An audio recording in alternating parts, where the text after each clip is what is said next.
আমার আইডেন্টিটি নিয়ে প্রশ্ন করা হয়েছে, এটা গুরুতর অপরাধ করেছেন উনি। 2 নম্বর, উনি বলেছেন কোন মুক্তিযোদ্ধা কিংবা শহীদ মুক্তিযোদ্ধা পরিবারের কেউ জামাত ইসলামী করতে পারে না। তাহলে উনাকে জিজ্ঞেস করে করা লাগবে? মুক্তিযুদ্ধে তার অবদান সবকিছুই বলেছেন, কিন্তু নিজের অবদান বলতে গিয়ে আরেকজনের অবদানের উপরে হাতুড়ি পিটানোর অধিকার কাউকে দেওয়া হয় না। তিনি পার্সোনালি আমাকে হার্ট করেছেন। তিনি বলেছেন যে আমি বলে থাকি আমি শহীদ মুক্তিযোদ্ধা পরিবারের সদস্য। তাহলে ইনি এটাকে চ্যালেঞ্জ করছেন। 2 নম্বর, উনি বলেছেন কোন মুক্তিযোদ্ধা কিংবা শহীদ মুক্তিযোদ্ধা পরিবারের কেউ জামাত ইসলামী করতে পারে না।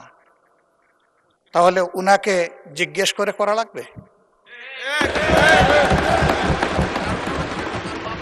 এটি আমার নাগরিক অধিকার। আমি কোন দল করব, কোন আদর্শ আমি অনুসরণ করব, এর উপর হস্তক্ষেপ করার ন্যূনতম কোনো অধিকার রাষ্ট্র কিংবা সংবিধান কাউকে দেয়নি।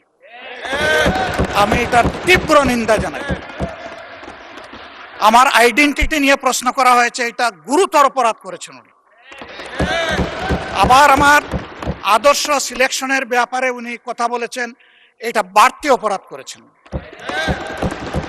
আমি অনুরোধ করব মাননীয় স্পিকার, তার এই অসংসদীয় অংশটা এখান থেকে যেন এক্সপাঞ্জ করা হয়। শেষে গিয়ে উনি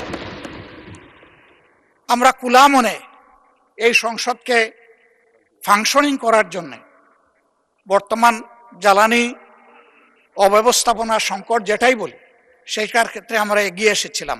কুলা মনে কথা বলেছি, নোটিশ নিয়ে আলোচনা হয়েছে এবং পরের দিনে সে মাননীয় প্রধানমন্ত্রী একটা প্রস্তাব দিয়েছেন, আমরা সাথে সাথে এটা গ্রহণ করেছি।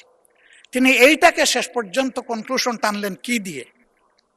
হ্যাঁ, যার মগজ যেরকম তার কনক্লুশন হবে সেটা।